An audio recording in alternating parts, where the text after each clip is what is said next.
Cuentos de Canterbury, por Geoffrey Chaucer. Las alegres palabras entre el mesonero y el monje.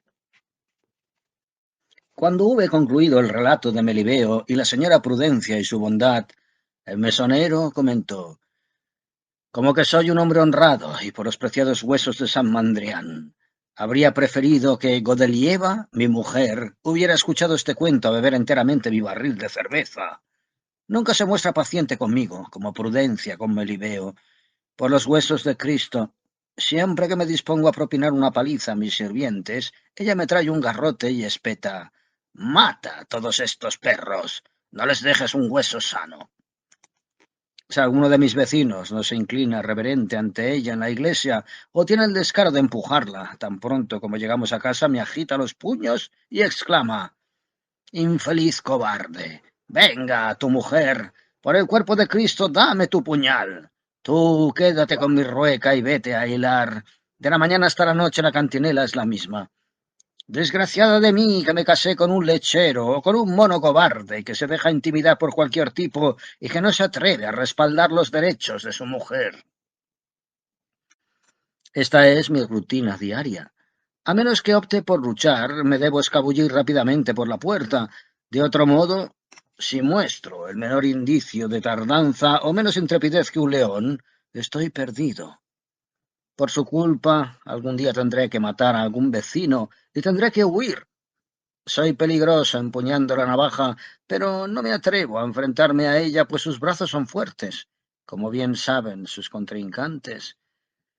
Pero dejemos este tema y continuemos. «Señor monje», dijo, «no haga cara compungida. Ahora le toca a usted. Mirad, casi hemos llegado a Rochester. Adelante, que nos queremos divertir. Pero por mi honor, que no sé vuestro nombre, quizá Monseñor Juan, o Monseñor Albón, o Monseñor Tomás. ¿En qué digno monasterio residís? Vive Dios que tenéis la piel suave. En nada se parece a un espectro penitente. Frecuentáis buenos pastos. Debéis sin duda algún cargo importante como administrador o dispensero. Seguro que sois el amo cuando estáis en vuestra casa. No sois un enclaustrado ni un novicio, sino un amo astuto y discreto. ¿Y qué decir de vuestra corpulencia y tez? Un hombre de pelo en pecho claro. Le pido a Dios que confunda al que os hizo entrar en religión. Seguro que habríais sido un buen jodedor de gallinas, si tuvierais tanta licencia como potencia para dedicaros al placer de procrear. Habríais engendrado muchas criaturas. ¿Quién os puso en este estrecho redil? Si yo fuera papa, que Dios me perdone, no solo a vos, sino a muchas cabezas completamente tonsuradas que corren por ahí, les daría esposa. Si no, el mundo está perdido. La religión ha escogido la mejor parte de la procreación. Nosotros los laicos somos en esto enanos. De árboles débiles brotan vástagos enfermizos. Esto hace a nuestros herederos flojos y frágiles, sin capacidad de engendrar. Esto ocasiona que nuestras mujeres intenten conquistar a los frailes. Esperan prestar mejor el débito de Venus que nosotros. Rediez no les pagan con Luxemburgos. No se enfade, señor monje, aunque bromee. Las verdades surgen entre broma y broma. Este noble monje replicó sin inmutarse: «Me esmeraré, tal como conviene a mi honradez, en contaros uno, dos o tres cuentos. Si escucháis de ahora en adelante, os relataré la vida de San Eduardo, o, si no os puedo narrar algo trágico, en mi celda tengo al menos 100 narraciones». La palabra tragedia implica una cierta clase de historia, tal como se ve en los libros de la antigüedad, de aquellos que sucumbieron por la gloria, de gente que se deslizó del estadio de prosperidad al de calamidad y miseria. Esto les ocasionó la muerte.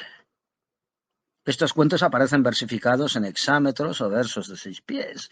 También se compone en prosa y en versos de muy distinta estructura. Creo que con esta explicación basta. Si queréis oír, escuchad. Perdonadme si no sigo un orden cronológico estricto, ya sea acerca de papas, emperadores o reyes. Me saltaré el orden de aparición según los escritos de los eruditos. Algunos los pondré antes que otros, tal como lo recuerde. Perdonad mi incoherencia. El cuento del monje. A guisa de tragedia, lamentaré las desgracias de los que cayeron desde su alta posición a la irremediable adversidad, pues es bien cierto que cuando la diosa Fortuna decide abandonarnos, nadie puede disuadirla. Que nadie confíe ciegamente en la prosperidad, sino que tome ejemplo de estos antiguos y verdaderos ejemplos. Lucifer. Empezaré con Lucifer, aunque no era hombre sino ángel, pues, a pesar de que la diosa Fortuna no pueda dañar a los ángeles, a causa de su pecado cayó de su alta posición hasta el infierno, donde todavía está. Lucifer, el más brillante de los ángeles. Ahora eres Satanás, cautivo para siempre, en un abismo sin fin. Adán. Tomad como ejemplo a Adán, no engendrado de impuro esperma humano, sino moldeado por el mismísimo dedo de Dios en el jardín de Damasco. Dominó a todo el Edén, excepto un solo árbol. Ningún hombre en la tierra ha poseído jamás las riquezas de Adán, hasta que su mala conducta le llevó de gran prosperidad al trabajo, la miseria y el infierno. Sansón. Ved, por ejemplo, a Sansón, cuyo nacimiento fue anunciado por un ángel mucho antes de que aconteciera, y fue consagrado al Dios Todopoderoso y recibió grandes honores hasta que perdió la vista. Nunca hubo otro de su fuerza y de su compañera, el valor, pero contó su secreto a las mujeres, y la pesadumbre le llevó al suicidio. Sansón, ese grande y poderoso adalid que mientras transitaba hacia su boda mató a un león destrozándolo totalmente con sus dos manos como única arma. Pero su traicionera mujer le sedujo hasta que se enteró de su secreto. Entonces la infiel esposa lo delató a sus enemigos y lo dejó por otro. En su rabia y furor, Sansón cogió 300 zorros y atándolos por sus colas con teas los juntó y prendió fuego, con lo que ardieron todas las cosechas del país, incluso viñas y olivos. También mató, él solo, a 1 millar de hombres con una quijada de asno por toda arma. Después de haberlos matado sintió tanta sed que creyó morir, y rogó al Señor que se apiadase de su desgracia y le enviara de beber, o moriría. Entonces, de una de las muelas de aquella reseca quijada de asno, surgió un manantial del que sació su sed. De este modo Dios acudió en su ayuda, como describe el libro de los jueces. Una noche, en Gaza, a pesar de los filisteos que se hallaban dentro, arrancó las puertas de la ciudad a viva fuerza y cargándoselas a la espalda las subió a la cima de una colina donde todos las pudieron ver. Si el gran y poderosísimo Sansón, tan querido y honrado por los demás, no hubiera revelado su secreto a las mujeres, el mundo jamás habría contemplado a otro igual. Por mandato del mensajero angélico, no probaba el vino ni bebía bebidas fuertes, ni permitía que navajas o tijeras rasurasen a su cabeza, pues toda su fuerza residía en su cabellera, pero el que gobernó en Israel durante 20 inviernos seguidos, pronto tuvo que derramar abundantes lágrimas, y las mujeres le acarrearían la ruina. Contó a su amante Dalila que toda su fuerza radicaba en su cabellera, y ella lo vendió traicioneramente a sus enemigos, pues un día, mientras dormía en su regazo, hizo que le cortasen la cabellera y reveló el secreto a sus enemigos. Cuando le encontraron en este estado, le ataron fuertemente y le arrancaron los ojos. Antes de cortarle el cabello o rasurarlo, nada habría podido mantenerlo atado. Ahora estaba prisionero en una cueva y le obligaban a mover una rueda de un pequeño molino. Ya puede ahora el gran Sansón, el más fuerte de los hombres, que llegó a juez de Israel y vivió con riqueza y esplendor, llorar sin visión, arrojado desde la felicidad a la cima de la desgracia. Este fue el final del pobre cautivo. Un día, sus enemigos prepararon una fiesta y le obligaron a estar ante ellos como un bufón. Ocurría todo en un templo suntuoso lleno de gente, pero al final él causó terror y estragos, pues zarandeó 2 columnas hasta que cayeron, y entonces el templo entero se derrumbó. Así pereció junto con sus enemigos. Todos los príncipes, sin excepción, y unas 3000 personas sucumbieron allí al hundirse el gran templo de piedra. No hablaré más de Sansón, pero quedad advertidos por esta antigua y sencilla frase: que ningún hombre diga nada a su esposa que quiera mantener realmente en secreto, en particular si afecta a la seguridad de su vida o a la integridad de sus miembros. Hércules. Sus trabajos proclaman y alaban el gran renombre de Hércules, el más grande de los conquistadores, pues en su día fue un prodigio de fuerza. Él mató al león de Nemea y se apoderó de su pellejo. Humilló el orgullo de los centauros, acabó con las arpías, aquellas feroces aves, se apoderó de las manzanas de oro del dragón, hizo salir al cancerbero, el perro del infierno. Mató a Busiro, el cruel tirano, y obligó a su caballo a devorarle la carne y los huesos. Mató a Hidra, de venenoso aliento, rompió uno de los 2 cuernos de Aqueloo, mató a Caco en su caverna rocosa y aquel poderoso gigante Anteo, destrozó al terrible jabalí de Erimantos y durante algún tiempo transportó la bóveda celeste sobre sus hombros. Ningún hombre había eliminado tantos monstruos como él desde el principio de los tiempos. Su nombre corría de boca en boca por todo el mundo como sinónimo de fuerza y magnanimidad. Visitó todos los reinos y nadie le pudo oponer resistencia. Según Trofeo, levantó un pilar en cada extremo del mundo para marcar sus límites. Este noble héroe tenía una amante llamada Deyanira, lozana como el mes de mayo. Los eruditos, maldición, 3 veces maldición, afirman que ella le envió una vistosa camisa nueva, una camisa fatal, que desgraciadamente había sido envenenada con tanto ingenio que antes de transcurrido mediodía de llevarla puesta, la carne empezó a desprendérsele de los huesos. No obstante, hay personas doctas que la exoneran de culpa y acusan a un tal Neso, aunque Hércules llevó esta camisa sobre su cuerpo desnudo hasta que el veneno ennegreció su carne. Cuando descubrió que la muerte era irremediable, se cubrió de brasas ardientes, pues prefirió morir por fuego antes que envenenado. Así murió Hércules, famoso y poderoso. Ahora pregunto, ¿quién puede ni por un momento confiar en la veleidosa fortuna? Los que buscan el aprecio y gloria de este mundo turbulento caen en desgracia, frecuentemente antes de saber qué es lo que pasa. Es sabio el que se conoce a sí mismo. Estad pues en guardia, porque cuando la caprichosa fortuna desea engañar, espera y derriba al encumbrado del modo más inesperado. Nabucodonosor. ¿Qué lengua puede describir adecuadamente el poderoso trono, el precioso tesoro, el glorioso cetro y la real majestad del rey Nabucodonosor, que conquistó por 2 veces la ciudad de Jerusalén y se llevó los vasos sagrados del templo? El regio trono se hallaba en Babilonia, su gloria y orgullo. Castró a los más hermosos hijos de la real casa de Israel y los convirtió a todos en eunucos. Entre sus esclavos se hallaba Daniel, el más avispado entre todos los hijos de Israel, pues interpretó los sueños del rey cuando no hubo sabio en Caldea que supiera adivinar su correcto significado.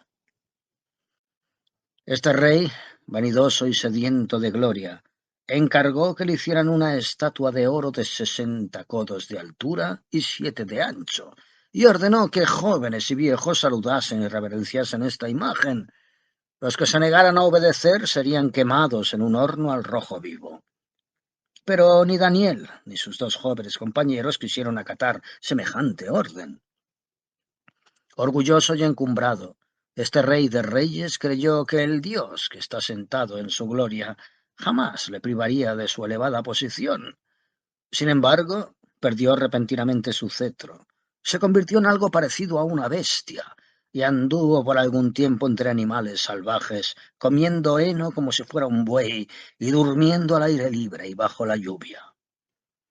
Sus cabellos crecieron como plumas de águila y sus uñas como las garras de un ave de presa, hasta que algunos años después Dios le perdonó y le devolvió la facultad de razonar.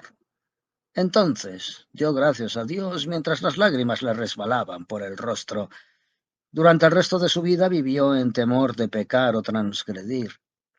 Hasta el día en que se le puso en el féretro, supo Dios que Dios era todo poder y misericordia. Baltasar. Su hijo y sucesor, Baltasar, ocupó el trono, pero no hizo el menor caso de las enseñanzas paternas, sino que fue de corazón orgulloso y fastuoso, y además un empedernido idólatra. Su elevada posición le reafirmó en su orgullo. Sin embargo, la fortuna lo derribó y dividió su reino. Un día, en que daba una fiesta para sus nobles, con el fin de divertirles, llamó a sus oficiales y les dijo: «Id a buscar todos aquellos vasos que mi padre se llevó del templo de Jerusalén en sus días triunfales, y demos gracias a los dioses del cielo por el honor que nuestros antepasados nos legaron». Su esposa, sus nobles y sus concubinas bebieron a más no poder de diversos vinos en estos vasos sagrados. Entonces el rey levantó la vista y miró a la pared, en donde vio una mano sin brazo que escribía deprisa sobre la misma. Al contemplar esta visión tembló de miedo y quedó sin aliento, mientras la mano, que tanto le había asustado, escribía: «Mane, Tekel, Fares», y nada más. Ningún mago en todo el país supo interpretar el significado de lo escrito, excepto Daniel, que pronto lo explicó al rey, diciendo: «Oh rey, Dios dio a tu padre gloria, honor, un reino, un tesoro y riquezas, pero él era orgulloso y se alejó de Dios, por lo que él tomó venganza y le despojó de su reino. Fue arrojado de la compañía de los hombres para vivir entre asnos y comer sus pastos como un animal, bajo el sol y la lluvia, hasta que por gracia divina y razonamiento entendió que el Dios de los cielos tiene dominio sobre las criaturas y los reinos. Entonces Dios se compadeció de él y le repuso en su reino con su aspecto normal. Ahora tú, su hijo, sabiendo que todo eso es verdad, eres orgulloso como lo fue tu padre, te rebelas contra Dios y eres su enemigo. Además, has tenido el descaro y la audacia de beber en sus vasos sagrados, y de los mismos han bebido tu mujer y tus meretrices, profanándolos. Para colmo, tú rindes culto perverso a falsos dioses, por ello te esperan grandes sufrimientos. Créeme, la mano que escribió Mane, Tekel, Fares sobre la pared fue enviada por Dios. Tu reinado ha terminado. Ya no tienes poder. Tu reino ha sido dividido y entregado a los medos y a los persas, concluyó Daniel. Aquella misma noche el rey fue muerto y su trono ocupado por Darío, aunque no tenía derecho alguno sobre él. Señores, la moraleja de esta historia es: no hay seguridad en el poder. Cuando la veleidosa fortuna quiere perder a un hombre, le arrebata su reino, el poder y sus amigos, tanto de alta como de baja condición. Los amigos que suscita la fortuna, creo que se convertirán en enemigos en la adversidad. Proverbio verdadero con harta frecuencia. Zenobia. Sobre la fama de Zenobia, la reina de Palmira, los escritores persas lo subrayaron. Era tan osada y tenía tal dominio de las armas que nadie la sobrepasaba en fortaleza, linaje y otros nobles atributos. Era consanguínea de los grandes reyes persas. No diré que fuera la más hermosa de las mujeres, pero su figura no tenía defecto. Desde su infancia evitaba las tareas femeninas y solía salir a los bosques, en donde, con sus potentes flechas de caza, derramó la sangre de más de un venado salvaje. Corría tan velozmente que los alcanzaba casi inmediatamente. Al llegar a la edad adulta, solía matar leones, leopardos y osos. Los despedazaba y desollaba con solo sus implacables manos. Solía buscar atrevidamente los cubiles de bestias salvajes y merodear durante la noche por las montañas durmiendo al aire libre. Podía luchar con cualquier joven por ágil que fuera y someterlo por la fuerza. Nadie le podía ofrecer resistencia. Mantuvo su doncellez incólume, despreciando el verse sometida a cualquier hombre. Sin embargo, al final, a pesar de sus largas dudas y dilaciones, sus amigos lograron casarla con Odenato. Podríais dudar que él compartiera sus gustos y fantasías, sin embargo, una vez estuvieron unidos, vivieron alegre y felizmente, pues su amor era recíproco. Con una sola excepción. Bajo ningún concepto le permitía hacer el amor con ella más de una vez, pues su único objetivo obligatorio era traer al mundo a un hijo. Si después de la cópula ella veía que no había quedado embarazada, entonces consentía en que él satisficiera su voluntad una vez más, pero solo una vez. Si veía que había quedado embarazada, entonces este placer le quedaba vedado a él por 40 largas semanas, después de las cuales ella le permitía de nuevo repetir el acto. Odenato, furioso o resignado, debía aceptarlo, pues ella afirmaba que era vergonzoso y lascivo por parte de una mujer el que su marido le hiciera el amor por alguna otra razón. Odenato le dio 2 hijos varones, que ella crió y educó en la virtud y en la sabiduría. Pero volvamos a nuestra historia. En ninguna parte del mundo se podía encontrar una persona más juiciosa y honorable, generosa con mesura y refinada, pero infatigable guerrera. Nadie en el mundo podría mostrar un temperamento tan bélico. Resulta imposible describir la magnificencia de sus joyas y ropajes. Iba enteramente revestida de oro y gemas preciosas. El que fuera a cazar no le privaba de encontrar el tiempo suficiente para conseguir dominar diversas lenguas. Su mayor deleite consistía en aprender por los libros cómo llevar una vida virtuosa. Pero para abreviar esta historia, diré que ella y su marido eran 2 formidables guerreros que conquistaron y retuvieron con mano firme muchos grandes reinos de Oriente y varias espléndidas ciudades que pertenecían a la majestad imperial de Roma. La retuvieron con firmeza a pesar de las presiones enemigas, a lo menos mientras Odenato vivió. Ahora bien, para enterarse de sus batallas contra el rey Shapur y otros, y cómo se desarrollaron los acontecimientos, por qué ella efectuó sus conquistas y qué título o derecho tenía sobre ellas, su posterior desgracia y pena, y cómo fue asediada y capturada, deben consultar a mi maestro el Petrarca. Os aseguro que escribió lo suficiente sobre el asunto. Cuando Odenato murió, ella retuvo sus reinos y luchó personalmente contra sus enemigos con tal fuerza que no quedó príncipe o emperador en aquellas tierras que no se sintiera alborozado si no le declaraba la guerra. Establecieron alianzas formales con ella para poder vivir en paz y la dejaron montar o cazar a su antojo. Ni Claudio, emperador de Roma, ni Galieno, que le había precedido, de ningún armenio, egipcio, sirio o árabe, reunió jamás el valor suficiente para enfrentarse con ella, pues temían que les matase con sus propias manos o les hiciera huir con todo su ejército. Sus 2 hijos vestían regiamente como correspondía a los herederos del reino de su padre. Sus nombres, Hermiano y Timalao, eran de origen persa, pero la veleidosa fortuna siempre mezcla hiel con miel. Esta poderosa reina no pudo durar mucho, y aquella hizo que cayera desde el trono en la más abyecta desgracia y ruina. Cuando el gobierno de Roma recayó en las manos de Aureliano, éste planeó vengarse de la reina y marchó contra Zenobia con sus legiones. En resumen, la puso en fuga y finalmente la capturó. Conquistado el país, mandó encadenar a Zenobia y a sus 2 hijos y regresó a Roma. Entre otros despojos que ese gran romano, el emperador Aureliano, capturó, se hallaban su carro de combate, todo él recubierto de oro y pedrerías que trajo consigo para que el pueblo lo admirase. Ella caminaba delante de él en su triunfo, con su corona de reina, con cadenas de oro alrededor de su cuello y ropajes recubiertos con joyas. Ay, cruel fortuna. Ella, que una vez fue el terror de reyes y emperadores, es ahora contemplada por la turba. Ella que en los ataques más furibundos vestía yelmo y asaltaba las más fuertes ciudadelas, debe llevar a partir de ahora un tocado de mujer. La que sostuvo en sus manos florido cetro, debe ahora llevar una rueca y ganarse el sustento. Pedro, rey de España.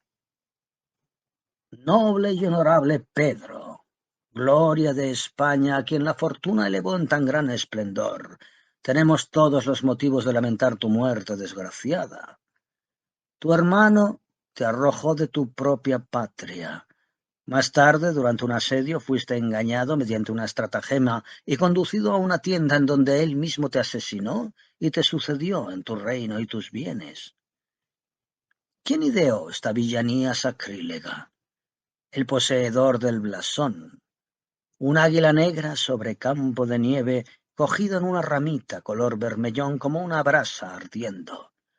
El ejecutor fue un maligno mal nacido, no un Oliver de Carlomagno, siempre escrupuloso en lealtad y honor, sino un Oliver Ganelón, corrompido por sobornos, fue quien condujo al noble rey a la trampa.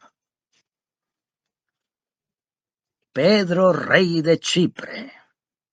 Tú también, oh noble Pedro, rey de Chipre, por tus dotes guerreras ganaste la ciudad de Alejandría. Muchísimos paganos sufrieron pena por tu causa y por ello tus propios vasallos te tuvieron envidia y te asesinaron una mañana en tu propio lecho, por tu gloria caballeresca como único motivo. De este modo, la fortuna, que gobierna y guía su rueda, lleva a los hombres de la alegría a la pesadumbre. Bernabé, rey de Lombardía. ¿Por qué no debo contar tu mala fortuna, gran Bernabé, vizconde de Milán, dios del placer y azote de Lombardía, desde que escalaste cima tan encumbrada? El hijo de tu hermano, que te debía lealtad por partida doble por ser tu sobrino y tu yerno, hizo que murieras en prisión. El por qué o el cómo lo ignoro. Ugolino, conde de Pisa. Por piedad no existe lengua que pueda describir cómo el conde Ugolino agonizó lentamente de hambre. A poca distancia, en las afueras de Pisa, se levanta la torre en la que fue encarcelado con sus 3 hijos pequeños. El primogénito apenas sí contaba 5 años de edad. Oh, fortuna desgraciada, qué cruel eres enjaulando a tales pajaritos. En la misma cárcel fue condenado a morir por el obispo de Pisa, Rogelio, que le había acusado en falso y por cuya acusación la gente se levantó y le encarceló, como he descrito. El exiguo alimento y bebida que se le daba era insuficiente, además de poco nutritivo y de mala calidad. Un día, aproximadamente a la hora en que de costumbre se le entregaba la comida, el carcelero cerró las grandes puertas de la torre. El prisionero lo oyó claramente, pero calló. No obstante, algo le dijo en su corazón que pensaban dejarle morir de hambre.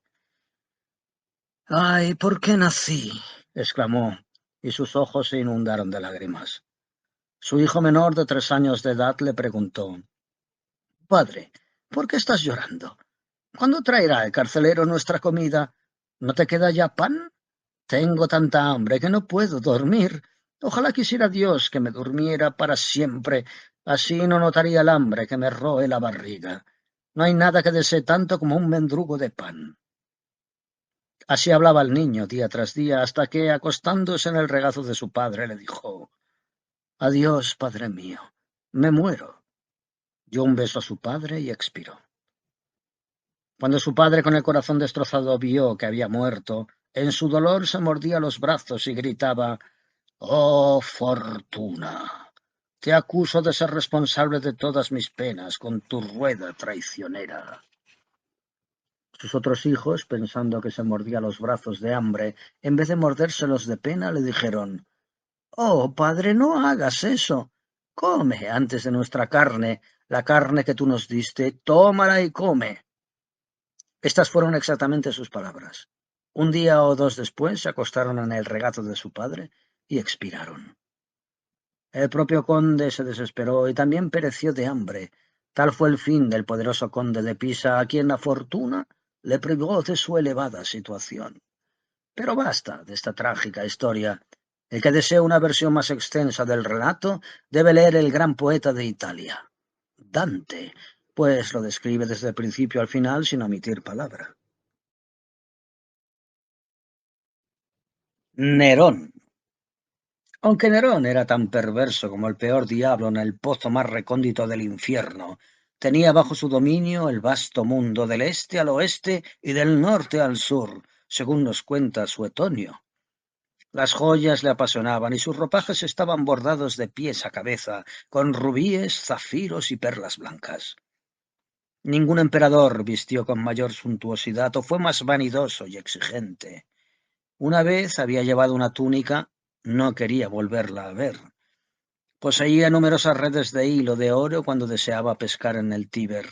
Sus caprichos se convertían en ley, y la fortuna le obedecía como si fuera amiga suya.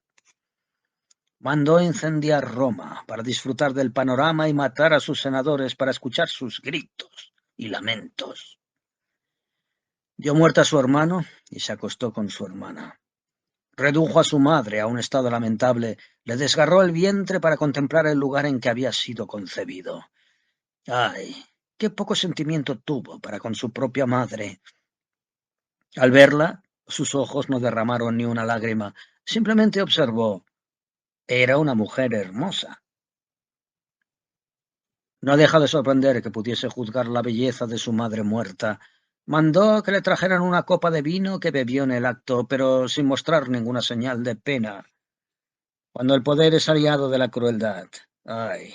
La personalidad se envenena a fondo. De joven, este emperador tuvo un tutor, quien a menos que los libros mientan era el modelo de la sabiduría moral de su época. Este le enseñó cultura y modales. Nerón fue inteligente y tratable mientras este tutor le tuvo a su cargo, y pasó mucho tiempo antes de que el despotismo o cualquier otro vicio se manifestaran. Nerón admiraba muchísimo a este tal Séneca, pues de él estoy hablando, porque solía reñirle con mucha circunspección por sus vicios, utilizando palabras persuasivas, pues le decía: «Señor, un emperador debe ser virtuoso y detestar la opresión». Por esto, Nerón hizo que se suicidase abriéndose las venas de los brazos mientras se bañaba, muriendo desangrado.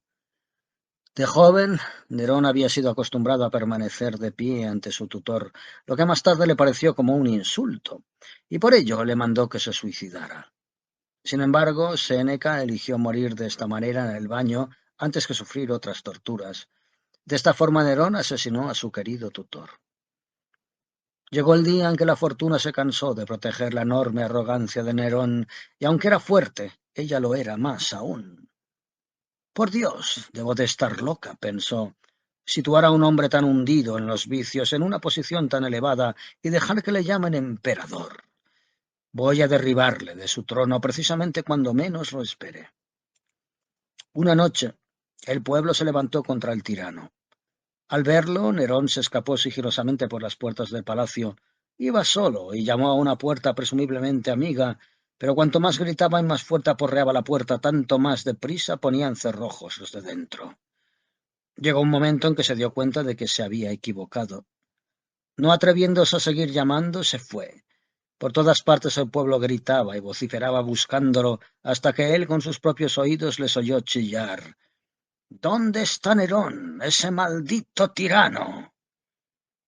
Casi se volvió loco de miedo y rogó piadosamente a los dioses que le socorrieran, pero el socorro no llegó nunca. Medio muerto de terror, corrió a ocultarse en un jardín. Allí encontró a dos palurdos sentados junto a una enorme fogata. Le rogó que le cortasen la cabeza y le tirasen al fuego para que no deshonraran su cadáver. Al no ver otra solución, se suicidó. La diosa Fortuna se rió de la jugada. Holofernes. En su día, ningún capitán de rey había subyugado más reinos, era más omnipotente en el campo de batalla, poseía mayor arrogancia y magnificencia que Holofernes. el mimado por la fortuna lujuriosa que le llevó por donde quiso hasta que un día de improviso fue decapitado. No solo los hombres le temieron por miedo a perder su libertad o sus riquezas, sino que él les obligó también a renunciar a su fe. Nabucodonosor es Dios, declaró, y ningún otro Dios debe ser adorado. Nadie se atrevió a contradecir su edicto, excepto en la plaza fuerte de Betulia, donde Eliaquim era sacerdote. Ahora recordad la muerte de Holofernes. Una noche yacía completamente beodo en su tienda, tan espaciosa como un granero, y se hallaba en medio de sus tropas cuando, a pesar de su poder y esplendor, una mujer, Judith, le cercenó la cabeza mientras dormía. Sin ser vista por las tropas, se deslizó fuera del campamento, llevándose la cabeza a la ciudad. El ilustre rey Antíoco. ¿Qué necesidad hay de relatar la deslumbrante majestad del rey Antíoco, su gran arrogancia y sus malignas acciones? Jamás hubo otro como él. Leed en el libro de los Macabeos lo que fue, sus orgullosos alardes, por qué cayó de la cima de la prosperidad y murió en una colina de forma miserable. La fortuna había exaltado su orgullo hasta tal punto que él creyó realmente que podría alcanzar las mismas estrellas, pesar cada montaña en la balanza y contener las mareas del mar. Pero en particular odiaba al pueblo de Dios. Pensando que Dios nunca podría doblegar su orgullo, quería su desaparición con sufrimientos espantosos. Pero como los judíos habían infligido una aplastante derrota a Nicanor y Timoteo, concibió tal odio hacia ellos que ordenó que a toda prisa le preparasen su carro de guerra, jurando al mismo tiempo, con intensa cólera, que partiría inmediatamente hacia Jerusalén, sobre la que haría sentir su furia y saña con la mayor crueldad. Pero sus planes se truncaron inmediatamente. Dios le castigó duramente por esas amenazas con una herida invisible e incurable que le corroía las entrañas y le producía un dolor insoportable. Un castigo verdaderamente justo, puesto que había torturado las entrañas de tantos otros. A pesar de su tormento con obstinado encono, no cejó en sus perversos propósitos. Puso a sus tropas en pie de guerra. Sin embargo, antes de que pudiera dar la orden de partida, Dios castigó todos sus alardes y arrogancias, pues cayó de su carro, hiriéndose de tal modo que no podía andar ni cabalgar, sino que tuvo que ser transportado en una litera a causa de sus magulladuras en la espalda y los costados. Horripilantes gusanos se arrastraban por su cuerpo. De esta forma tan ignominiosa cayó sobre él la venganza de Dios. Hedía tan horriblemente que ninguno de los que le atendían, de día o de noche, podía soportar la pestilencia. Durante este tormento lloró, se lamentó y supo que Dios es el Señor de la creación. El hedor de su carroña producía náuseas, tanto a él mismo como a todas sus tropas. Nadie se arriesgaba a transportarle. Con este mal olor y en medio de terribles dolores, expiró miserablemente en una montaña.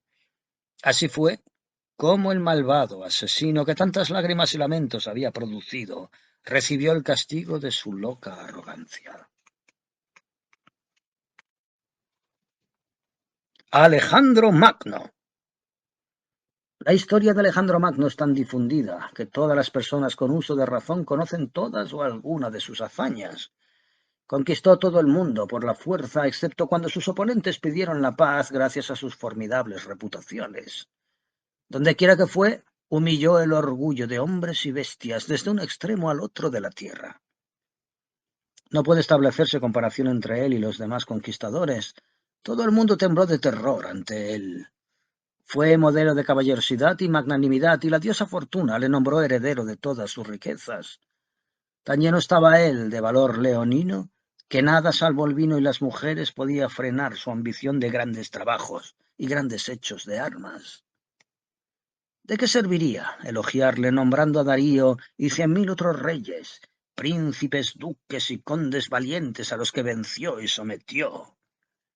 ¿Qué más puedo decir sino que todo el mundo de parte a parte era suyo? Aunque hablase o escribiese perpetuamente sobre este caballero, sería insuficiente. Según el libro de los Macabeos, reinó durante 12 años. Era hijo de Felipe de Macedonia, el primer rey de Grecia. Oh noble y excelente Alejandro, ¿quién tenía que decir que serías envenenado por tu propia gente? Al jugar a los dados, sin derramar una lágrima, la diosa Fortuna transformó tu 6 en un 1.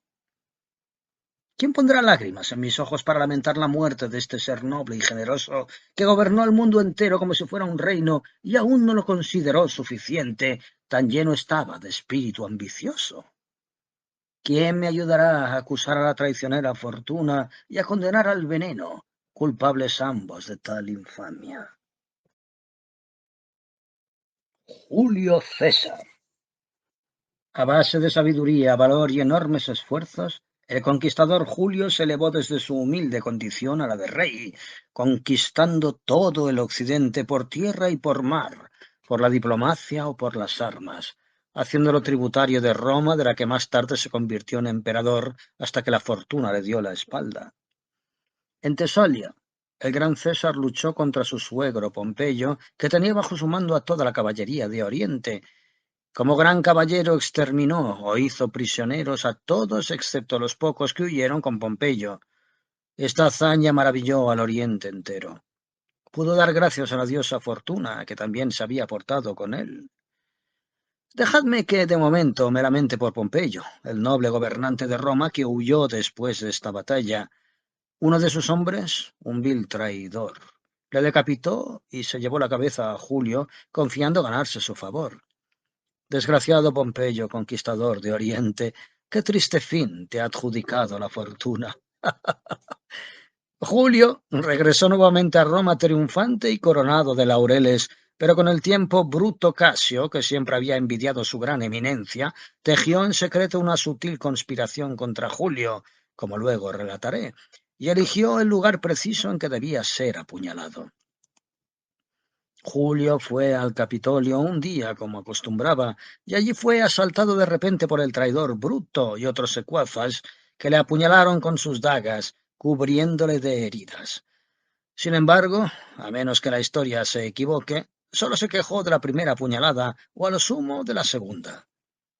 Tan noble era el corazón de César y tanto amaba el honor y la decencia que, a pesar del dolor que le causaban las mortales heridas, se echó el manto sobre los muslos para que nadie pudiera ver sus partes. Mientras moría, medio inconsciente y sabiendo que la muerte se le acercaba sin remedio, se preocupó de la decencia. Si queréis leer la historia completa, consultad a Lucano, a Suetonio y a Valerio, que han escrito la historia desde el principio hasta el fin, y veréis cómo la fortuna fue primero amiga y luego enemiga de estos grandes conquistadores. Que ningún hombre confíe en su favor, antes bien, que permanezca siempre alerta, si no, vete el ejemplo de estos dos conquistadores. Creso. El opulento Creso fue un tiempo rey de Lidia, al que el propio Ciro reverenciaba con temor, pero en medio de todo su orgullo fue hecho prisionero y conducido al fuego para morir abrasado. Sin embargo, cayó del cielo tal diluvio que apagó las llamas, lo que le permitió escapar, pero no tuvo en cuenta el aviso y la diosa Fortuna acabó colgándole de una horca. Tras escapar del verdugo no pudo contenerse y entabló nuevos combates. Como sea que la diosa Fortuna mandó la lluvia para permitirle huir, él estaba convencido de que sus enemigos no podrían matarle. Además, una noche tuvo un sueño que le agradó tanto y le llenó de tanto orgullo que su corazón se inclinó a grandes proyectos de venganza. Soñó que estaba encaramado en un árbol. Allí Júpiter lavaba su espalda y sus costados, mientras Febo le ofrecía una hermosa toalla con la que secarse. Quedó tan hinchado de orgullo que pidió a su hija, que estaba junto a él, que le explicara el significado de todo eso, pues sabía que ella poseía una gran sabiduría. La hija interpretó el sueño de este modo. El árbol representa una horca. Júpiter te manda lluvia y nieve. Febo, con su toalla limpia, representa los rayos solares. Padre, es seguro que serás colgado, te lavará la lluvia y te secará el sol. De este modo su hija, cuyo nombre era Fania, le dio un claro aviso. A pesar de todo, Creso, el orgulloso rey, murió colgado. Su trono regio no le sirvió de nada. La moraleja de todas las tragedias es la misma, que la fortuna siempre ataca a los reinos prepotentes cuando menos lo esperan, pues cuando los hombres confían en ella, se desvanece y oculta tras una nube su cara sonriente. Prólogo del capellán de monjas. El caballero exclamó: «Basta, señor, con lo que nos ha relatado ya tenemos de sobra. Para mucha gente un poco de desgracia ya es suficiente. A mí, sin duda alguna, me desagradan los relatos acerca de la caída de los poderosos y lo contrario me alegra. Ver cómo un hombre de condición humilde asciende y prospera, afincándose en la prosperidad. Estas cosas causan gozo y son las que deberían contarse». «Sí», comentó el mesonero, «por las campanas de San Pablo, dices verdad. Este monje fanfarronea demasiado. Mencionó la fortuna vestida con manto de nube o algo parecido. También nombró a la tragedia, como habéis escuchado. Rediez. El llorar y lamentarse sobre lo acontecido no sirve de nada. También es penoso escuchar cosas tristes, tal como habéis dicho». «Señor monje, basta. Vaya usted con Dios. Vuestro relato molesta al grupo. No vale un comino, falta alegría y jolgorio. Por consiguiente, señor monje, don Pedro, que así se llamaba, le ruego que nos cuente algo diferente. Si no hubiera sido por el tintineo de las campanillas que cuelgan de su brida, hubiéramos todos caídos al suelo dormidos, a pesar de que el barro es aquí muy profundo. Habría contado en vano su historia, pues como dicen los sabios, el carecer de auditorio no ayuda a narrar un cuento. Si alguien relata algo interesante, siempre capto el mensaje. Señor, díganos algo sobre caza, por favor». «No», replicó el monje, «no estoy de buen humor. Demos oportunidad a otro». Entonces el mesonero, con lenguaje rudo y directo, se dirigió enseguida al capellán de monjas. «Acérquese, señor cura, venga, acérquese, mosén Juan. Cuéntenos algo que alegre nuestro corazón. Anímese, aunque cabalgue sobre un jamelgo. ¿Qué importa? Que su montura sea pobre y escuálida. Si le va, no se preocupe. Mantenga el corazón alegre. Allí está el meollo de la cuestión». «Sí, sí, mesonero. Intentaré ser lo más alegre posible, pues de otra forma merecería vuestros reproches». Al instante inició su relato. Así habló a todos y cada uno de nosotros este dulce cura, este hombre de Dios, mosén Juan. El cuento del capellán de monjas. Una pobre viuda, algo entrada en años, vivía en una pequeña choza situada junto a una arboleda en una cañada. Había llevado una vida muy sufrida y sencilla desde que dejó de ser esposa, pues tenía pocas pertenencias e ingresos. Se mantenía ella y sus 2 hijas pasando con lo que Dios les enviaba. Poseía 3 grandes marranas, no más, 3 vacas y una oveja llamada Mol. La sala y el comedor donde ella despachaba sus frugales comidas estaban cubiertas de hollín. No tenía necesidad de salsas picantes porque ningún alimento delicado llegaba a sus labios. Su dieta alimenticia corría pareja con su vivienda. Así nunca cayó enferma por comer demasiado. Una dieta moderada, ejercicio y un espíritu satisfecho eran toda su medicina. Ninguna clase de gota le impedía bailar, ningún tipo de apoplejía le preocupaban. No bebía vino, ni blanco, ni tinto. En su mesa predominaban los colores blancos y negros, leche y pan moreno, alimentos que nunca le faltaban, tocino frito y algunas veces 1 o 2 huevos, pues ella era lechera de poca monta. Tenía un patio vallado y rodeado de un foso seco por el exterior, en el que guardaba un gallo, denominado Chantecler. Cantando no tenía rival en todo el vecindario. Su voz era más dulce que la del órgano que sonaba en la iglesia los días de misa. Su canto desde su percha era más exacto que un reloj de pared o el del campanario de la abadía. Sabía por instinto cada ascensión de la línea equinoccial en aquella población, pues cada 15 grados a la hora precisa solía cantar matemáticamente. Su cresta era más roja que el mejor coral, y su perfil almenado como el muro de un castillo. Su pico negro brillaba como el azabache, sus patas y dedos de color azul celeste y las uñas más blancas que un lirio. Sus plumas tenían el color del oro bruñido. Este noble gallo tenía a su cargo 7 gallinas para su goce. Eran sus compañeras y amantes. todas con notable parecido a él en colorido. La que tenía los colores más bonitos en el cuello la llamaban la hermosa Madame Berthelot. Era refinada, elegante y graciosa y sociable. Poseía tanta belleza que el corazón de Chantecler le pertenecía y estaba firmemente encadenado al suyo desde que ella tenía solo una semana. Qué feliz era él en su amor. Al romper el alba, qué delicia oírles cantar en dulce acorde: mi amor se ha ido. Pues en aquellos tiempos me han contado que los animales y los pájaros sabían hablar y cantar. Pues bien, sucedió que una mañana temprano, mientras Chantecler estaba sentado con sus esposas junto a la bella Berthelot sobre su percha, empezó a gemir como cuando se tiene una maligna pesadilla al dormir. Al oír Berthelot aquel alboroto, se asustó y exclamó: «Corazón, cariño, ¿qué te pasa? ¿Por qué gimes así? Vaya dormilón estás hecho, deberías avergonzarte». Chantecler respondió: «Por favor, no te preocupes. Soñaba que estaba ahora mismo en un aprieto tal que mi corazón todavía está temblando de miedo. Ojalá Dios haga propicio mi sueño y libre mi cuerpo de entrar en el abismo infernal. Pues soñé que mientras paseaba de un lado a otro por nuestro patio vi a una criatura parecida a un perro, con ademán de agarrarme y hacerme pasar a mejor vida.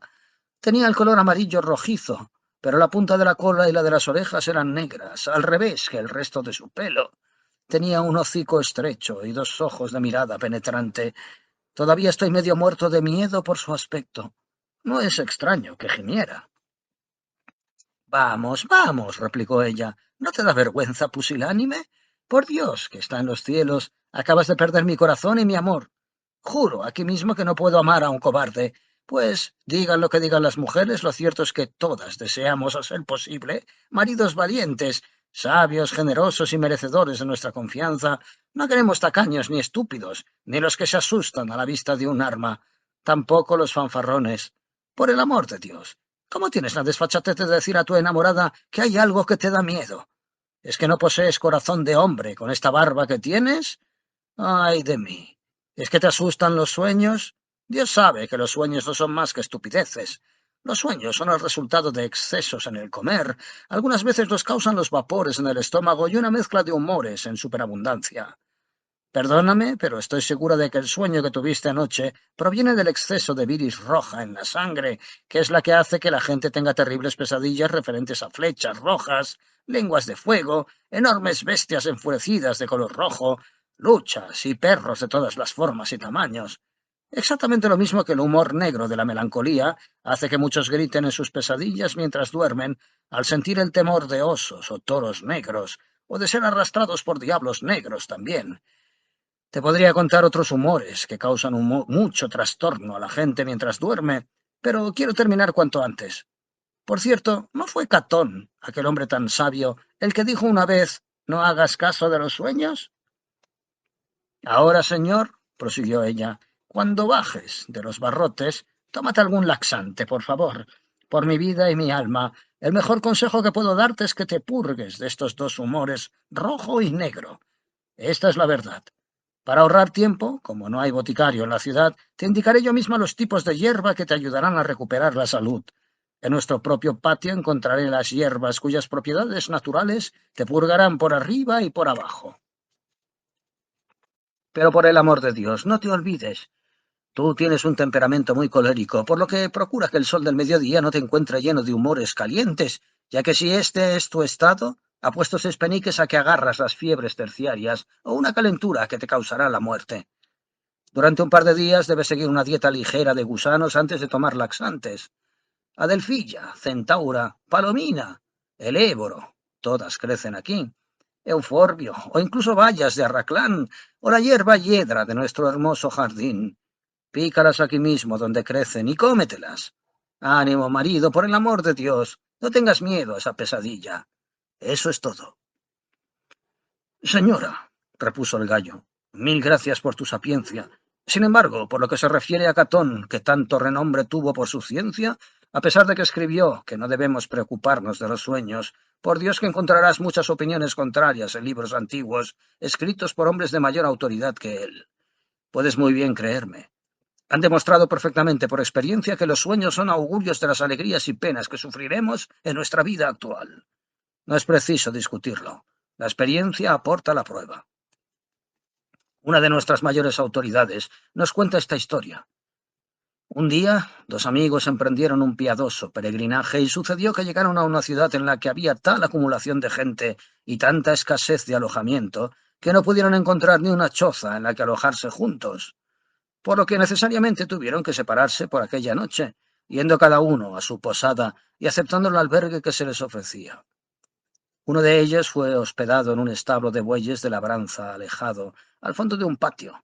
El otro, porque lo quiso la fortuna que nos gobierna a todos, encontró un alojamiento bastante bueno. Ahora bien, mucho antes del amanecer sucedió que este último soñó que mientras él estaba en cama, su amigo le llamaba gritando: «¡Ay de mí! Seré asesinado esta noche en este establo de bueyes donde me alojo. Ven en mi ayuda, hermano, o moriré. Ven deprisa». El hombre se despertó sobresaltado, lleno de pánico, pero cuando estuvo totalmente desvelado, cambió de posición en la cama y no hizo más caso, pensando que su sueño había sido absurdo. Pero lo volvió a soñar dos veces más, y la tercera vez le pareció que su amigo se le acercaba y le decía: «Ahora ya estoy muerto. Mira estas heridas manchadas de sangre.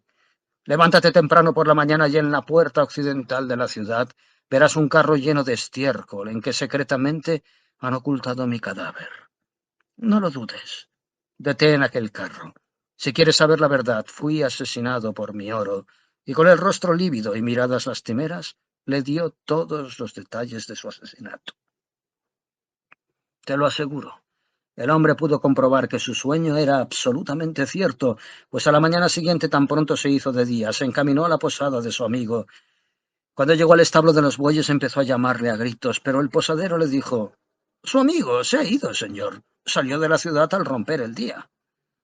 Recordando sus sueños, el hombre entró en sospechas y se dirigió sin dilación a la puerta occidental de la ciudad, en donde halló un carro de estiércol que se encaminaba a abonar un campo, tal como el hombre muerto le había descrito. Entonces, a voz en grito, pidió venganza y justicia por el delito cometido. «Mi amigo ha sido asesinado esta misma noche. Está dentro de este carro tieso y rígido, de cúbito supino. Id a buscar a los magistrados cuya misión es la de mantener el orden en la ciudad. ¡Socorro! ¡Auxilio! Mi amigo yace muerto ahí dentro». ¿Qué más tengo que añadir a la historia? La gente llegó corriendo y volcaron el contenido del carro al suelo. Allí, en medio del estiércol, encontraron al hombre recién asesinado. Ved cómo nuestro Señor siempre revela los crímenes, pues es justo y verdadero. Ningún crimen queda oculto. Esto lo vemos diariamente. El asesinato es tan odioso y abominable ante la justicia de Dios que no puede sufrir que quede oculto, aunque permanezca en secreto 2 o 3 años. Ningún crimen queda oculto. Esta es mi opinión. Entonces los regidores de la ciudad detuvieron al carretero y al posadero y los torturaron tenazmente en el potro hasta que confesaron su crimen y fueron ahorcados. De esto se desprende que los sueños deben ser tratados con respeto. Además, en el capítulo siguiente del mismo libro encontré, y no invento nada, créeme, la historia de dos hombres que por alguna razón habían estado ya cruzando el mar hacia un país lejano, de no haber sufrido el viento en contra y haber tenido que aguardar en una ciudad al abrigo de una bahía resguardada. Un día, sin embargo, al anochecer, el viento cambió de dirección y sopló tal como ellos deseaban. Así pues, se fueron alegremente a dormir con la intención de zarpar temprano al día siguiente. Pero a uno de los hombres, cuando dormía, le ocurrió una cosa maravillosa. Antes del alba tuvo un sueño extraordinario. Le pareció que un hombre estaba de pie al lado de su cama, mandándole que se quedara, diciendo: «Si zarpas mañana, te ahogarás. Esto es todo lo que tengo que decirte». El hombre se despertó y contó a su amigo lo que había soñado, pero su amigo, que dormía al lado, se burló de él. «Ningún sueño me asustará e impedirá que atienda mis asuntos», le replicó. «No doy la menor importancia a tu sueño. Los sueños no son más que ilusiones y camelos. La gente siempre está soñando con las lechuzas, monos y laberintos interminables. Se sueña sobre cosas irreales, pero ya veo que lo que tú quieres es quedarte aquí perdiendo el tiempo y no aprovechar la marea. Bien, Dios sabe que lo siento, pero buenos días». Diciendo esto salió y zarpó. Pero antes de que el viaje por mar hubiera llegado a mitad de la singladura, por una causa o por un accidente, se abrió una vía de agua y el barco se fue a pique con su tripulación, a la vista de otros navíos cercanos que habían zarpado al mismo tiempo. Por lo que ves, queridísima Pertelot, de estos ejemplos clásicos se desprende que no debemos dejar de hacer caso de los sueños, pues hay muchos sueños que presagian peligros. ¿Y qué me dices del sueño de Kenelmo? Lo leí en la vida de San Kenelmo, el hijo de Kenulfo, el gran rey de Mercia. Un día, antes de su asesinato, lo visionó en sueños. Su institutriz lo interpretó en todos sus detalles y le adivinó que se guardase de una traición, pero como solamente tenía 7 años y era de un espíritu tan beatífico, no hacía mucho caso de los sueños. Por Dios, daría mi camisa para que conocieseis esta historia. Doña Pertelot, te estoy diciendo la pura verdad. Macrobio, el que describió y comentó el sueño de Escipión en África, afirma su veracidad y dice que advierten sobre futuros acontecimientos. Además, te ruego que consultes al Antiguo Testamento, a ver si Daniel pensaba que los sueños eran una estupidez. Lee también acerca de José y verás si los sueños algunas veces, no digo siempre, son o no son avisos de acontecimientos futuros. Piensa en Faraón, el rey de Egipto, y en su bodeguero y su panadero. ¿Encontraron acaso que sus sueños carecían de consecuencias? Cualquiera que investigue la historia de diversos reinos podrá leer centenares de historias extraordinarias acerca de sueños.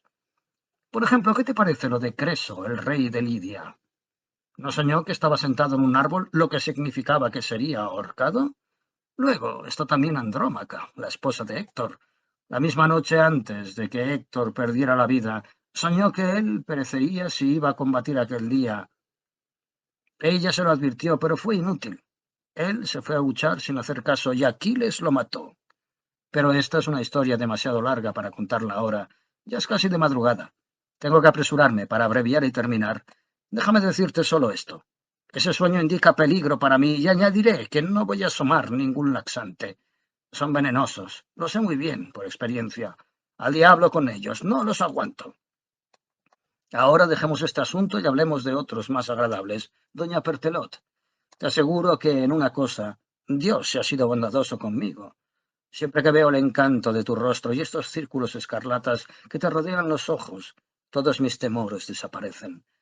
Es una verdad del Evangelio que Molière est hominis confusio. Señora, el significado en latín es: la mujer constituye la completa alegría y felicidad del hombre.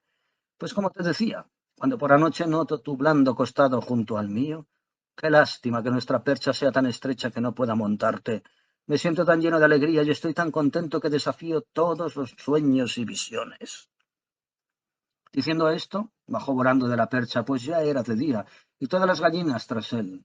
Cacareó para llamarlas, pues había encontrado un grano de maíz en el patio. Estaba regio y majestuoso, y ya no tenía nada. Emplumó a Pertelot 20 veces y la montó otras tantas antes de terminar el día. Parecía un adusto león. Se pavoneaba, andando de arriba a abajo, como si le disgustase pisar el suelo. Cuando encontraba un grano de maíz, cloqueaba y todas sus mujeres acudían rápidamente. Pero dejaré a Chantecler alimentándose como un príncipe real en su palacio y relataré la aventura que le sucedió. El mes de marzo, en que empezó el mundo y Dios creó al hombre, había transcurrido por entero y pasado 32 días desde el inicio de ese mes, cuando Chantecler, caminando orgulloso con sus 7 mujeres al lado, levantó la mirada hacia el sol, que se hallaba a 21 grados y más en el signo de Tauro, y supo por simple instinto que eran las 9. Lanzó un alegre kikiriki y añadió: «El sol se ha elevado a algo más de 21 grados en el cielo. Doña Pertelot, reina de mi corazón, escucha a estos pájaros felices. Cómo cantan. Mira cómo brotan estas hermosas flores. Mi corazón rezuma alegría y placer». Sin embargo, un momento después se iba a encontrar en grave apuro, pues ya se sabe que a la felicidad le sigue la aflicción. Dios sabe muy bien que los goces terrenales pasan pronto, y un retórico que sepa escribir con elegancia podrá confirmar que esto es un tema notorio y universal. Escúchenme, los hombres sabios. Empeño mi palabra de que este relato es tan cierto como el libro de Sir Lancelot del Lago, a quien las mujeres tanto veneran. Pero volvamos a mi relato. Un ladino y mezquino zorro negro como el carbón, que había vivido durante 3 años en un bosquecillo cercano, había penetrado a través del seto en el interior del corral que el orgulloso Chantecler solía frecuentar con sus esposas. Se agazapó en un plantío de coles donde permaneció oculto hasta casi mediodía, esperando el momento propicio de abalanzarse sobre Chantecler, al igual que los asesinos emboscados aguardan el momento de matar. Oh, traidor, criminal que acechas en tu guarida. Oh, tú, segundo Iscariote, nuevo Ganelón, falso hipócrita. Oh, tú, segundo Sinón, ese griego que aportó a Troya la aflicción total. Ah, Chantecler, maldito el día en que bajaste volando desde los barrotes al corral. Tu sueño bien te adivinó de que aquel podía ser un día peligroso para ti. Pero sucede que, como opinan algunos sabios, lo que Dios prevé debe pasar indefectiblemente. Cualquier sabio erudito os podrá contar que sobre este asunto surgen muchas discusiones entre las diversas escuelas y que más de 100.000 sabios han opinado sobre ello. Con todo, yo no puedo llegar al fondo de la cuestión como aquel santo teólogo San Agustín, Boecio o el obispo Bradwardine y deciros si la divina paciencia y presciencia de Dios constriñe necesariamente a uno a que realice cualquier acto en particular. Cuando indico necesariamente, quiero decir sin más, o si uno está en situación de decidir libremente lo que hará o dejará de hacer, incluso cuando Dios sabe por anticipado que el acto en cuestión tendrá lugar antes de que ocurra, o si el hecho de que lo sepa no constriñe en absoluto excepto por necesidad condicional. No deseo entrar en estos problemas. Mi cuento, como podéis oír, solo trata de un gallo que hizo caso del consejo de su mujer, con resultados desastrosos, y bajó al corral, la misma mañana siguiente al sueño que os he contado. Los consejos de las mujeres suelen ser fatales. El primer consejo de mujer nos trajo a todos dolor e hizo que Adán fuera expulsado del paraíso, donde era tan feliz y estaba tan regalado. Pero pasemos esto por alto, pues no quiero ofender a nadie al despreciar los consejos femeninos. Lo digo en broma. Leed los autores que tratan el tema y sabréis lo que cuentan sobre las mujeres. Yo me limito a transmitiros las palabras del gallo, no las mías. Precisamente yo no me puedo imaginar que pueda provenir de ellas mal alguno. La bella Pertelot y sus hermanas se revolcaban alegremente por el polvo a pleno sol, mientras Chantecler cantaba con más alegría que una sirena en el mar. Fisiólogo afirma que cantan bien y con alegría. Cuando su mirada se posó en una mariposa que revoloteaba por las coles y vio al zorro allí escondido, agazapado y al acecho. Se le heló un kikiriki en la garganta y sintió temor como un hombre poseído por el pánico, y chilló «coc, coc, coc». Ya se sabe que un animal siente deseos irrefrenables de huir cuando ve a su enemigo natural, aunque jamás haya puesto sus ojos en él. Cuando Chantecler le divisó, habría huido si el zorro no hubiera exclamado inmediatamente «Buenos días, noble señor. ¿A dónde va usted? ¿Cómo es que le inspiro temor si soy su amigo? Sería peor que un rastrero demonio si le ocasionara algún mal o daño. No he venido a espiarle. La verdadera razón por la que estoy aquí es sencillamente para oírle cantar. De verdad le digo que tiene una voz tan bonita como un ángel del cielo, aparte de que pone más sentimiento cantando que Boecio o cualquier otro cantor. Su buen padre, que Dios le bendiga, y también su madre, solían tener la amabilidad de visitar mi casa para gran satisfacción mía. Me gustaría poderle agasajar en mi casa también, pues en lo que se refiere a cantar, que me vuelva ciego si jamás escuché a alguien cantar por la mañana mejor que lo hacía su padre, a no ser vos mismo. Realmente todo lo que cantaba le salía del corazón. Para alcanzar las notas más altas se ponía tan tenso y entornaba los ojos, tanto se desgañitaba, se levantaba de puntillas, estirando su largo y esbelto cuello, y lanzaba su potente kikiriki. Además era un gallo de gran perspicacia, y no había nadie en la comarca que le superase en canto o sabiduría. He leído en la obra de Mosén Burnel, El amo, el asno, entre otros versos, algo sobre aquel famoso gallo, a quien el hilo de un sacerdote, cuando todavía era joven y alocado, le quebró una pata, y ello le costó al sacerdote el perder el puesto, pero ciertamente no puede establecerse comparación entre la inteligencia de aquel gallo y la sabiduría y discreción de su padre. Ahora, señor, por caridad, cantad, cantad, y veamos si sois capaz de imitar a vuestro padre. Chantecler empezó a aletear encantado por este halago, sin sospechar alevosía alguna. Vosotros, nobles, sabed que los aduladores mentirosos pululan a vuestro alrededor. Les prestáis más atención que a los que os dicen la verdad. Leed lo que afirma el Eclesiastés sobre la adulación y precaveros de su perfidia. Chantecler se empinó sobre las puntas de las patas, con el cuello estirado para afuera y los ojos cerrados, y empezó a cacarear lo más fuerte que pudo. En un santiamén, Maese Rousseff, el zorro, saltó sobre él, le agarró a Chantecler por la garganta, se lo arrojó al lomo y se lo llevó al bosquecillo, pues no había nadie que pudiera perseguirle. ¡Oh, destino ineludible! ¡Qué lástima que Chantecler abandonara los barrotes! ¡Qué lástima también que su esposa se burlara de sus sueños! Por cierto, esa desgracia ocurrió en viernes. ¡Oh, Venus, diosa del placer! Chantecler era tu adorador y te servía con todas sus fuerzas, más por el goce que por procrear. ¿Cómo se explica que le permitieras morir en tu día?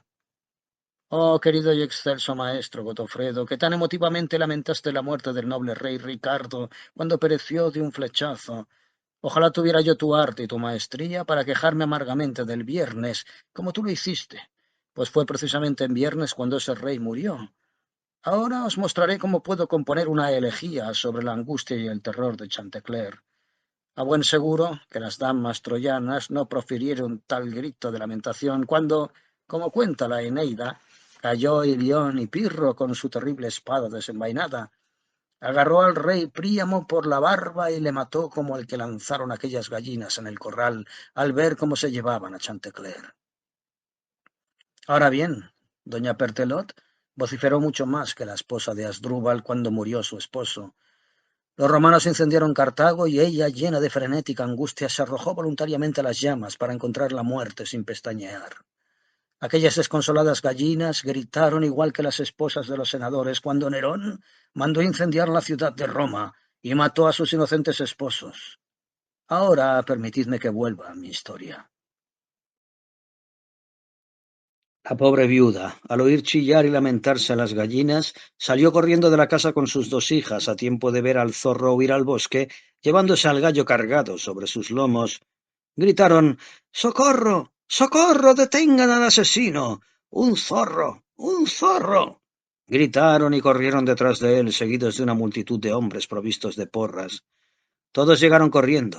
Coy, el perro, Talbot y Garlans como Malkin, la doncella, que todavía tenía la rueca en la mano, las vacas y los terneros y hasta los mismísimos cerdos acudieron a punto de reventar, aterrorizados por los ladridos de los perros y los alaridos de hombres y mujeres. Aullaban como diablos en el infierno.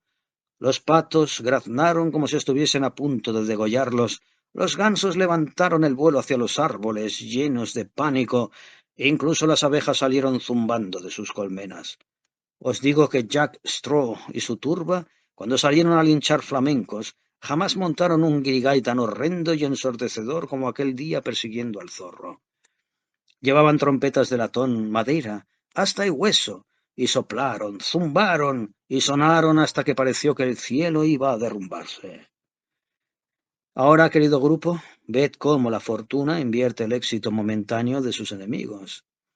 El desgraciado gallo, a lomos del zorro, se las arregló para hablarle, a pesar del terror que sentía, y le dijo: Señor, yo de usted, con la ayuda del mismo Dios, gritaría a los perseguidores: Volved a casa, patanes presuntuosos, que la peste os aniquile a todos. Ahora que he llegado a la orilla del bosque, hagáis lo que hagáis, no soltaré al gallo, y dad por seguro que me lo zamparé ahora mismo. Gritad, gritad, señor. El zorro repuso: En verdad que lo haré. Al hablar el gallo aprovechó la ocasión, se zafó de las fauces del zorro y se subió a lo alto de un árbol. Cuando el zorro vio que el gallo se le había escapado, exclamó: ¡Ay, Chantecler! ¡Ay! Me parece que me porté muy mal contigo cuando te asusté al sacarte del corral, pero te aseguro que no pensaba hacerte daño. Baja y te explicaré lo que iba a hacer. Por Dios que te diré la verdad. ¡Oh, no! replicó el gallo. Que la maldición caiga sobre los dos y más sobre mí, de cabo a rabo, si logras engañarme otra vez. No vas a convencerme con tus halagos que cierre mis ojos otra vez. Cualquiera que voluntariamente mantiene cerrados los ojos cuando debería tenerlos abiertos de par en par, merece que Dios le castigue. No, replicó el zorro, que Dios maldiga a quien tenga tan poco control de sí mismo que echarle cuando debería tener la boca cerrada. Esto es lo que ocurre al imprudente y atolondrado por creer en la adulación. Amigos míos, si creéis que esta historia no es más que una farsa que concierne a un gallo y a una gallina, recordad la moraleja. San Pablo afirma que todo lo que está escrito lo está para nuestra instrucción. Por tanto, tomad el grano y dejad la paja. Ahora, Padre nuestro, como dice nuestro Señor, que sea tu voluntad, y que nos haga a todos buenos y nos lleve consigo al cielo. Amén. Aquí termina el cuento del capellán de monjas. Epílogo al cuento del capellán de monjas. Señor capellán de monjas, apostilló el mesonero inmediatamente, benditas sean tus posaderas y tus testículos. ¡Qué cuento tan divertido este de Chantecler! Por mi vida que si fueses laico serías un perfecto jodedor de gallinas, porque si tienes tanto deseo como poder sexual necesitarías varias gallinas, seguramente más de 7 veces 17. Admirad la musculatura de este garboso cura. ¡Qué pecho tan ancho y vaya cuello! Tiene la mirada de un gavilán. No precisa maquillarse las mejillas, ni con tinte rojo ni gris de Portugal. Bendito seas por este tu cuento, capellán. Después de este comentario, con regocijado ademán, dijo a otro lo que veréis.